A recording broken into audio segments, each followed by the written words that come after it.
SSH, or Secure Shell, is one of the most essential tools for anyone working with remote servers, especially if you're managing your own infrastructure or deploying applications. So, what exactly is SSH?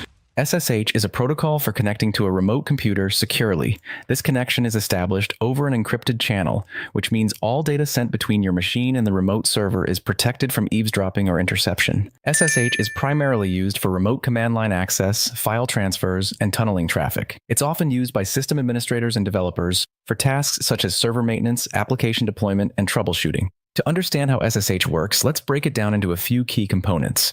There are two main parts, the SSH client and the SSH server. When you initiate an SSH connection from your local machine, that machine is the client, while the remote machine is the server. So how do you authenticate with SSH? There are two main methods. Password authentication. This is the simplest method where you enter your username and password to access the remote server. However, it's not the most secure option since passwords can be guessed or intercepted. The other one is SSH key authentication. This method involves using a public and private key pair.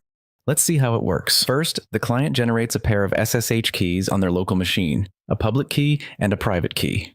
The private key is stored securely on the client's machine, while the public key can be shared freely with the server. When the client attempts to connect to the server checks if the client has the public key.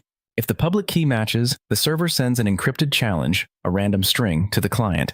The client uses its private key to decrypt the challenge sent by the server. The decrypted message is sent back to the server as a response. The server uses the public key to verify the response.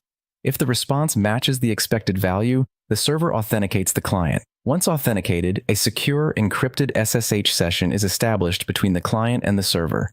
From here, the user can run commands or transfer files securely. This is how SSH works. Thanks for watching.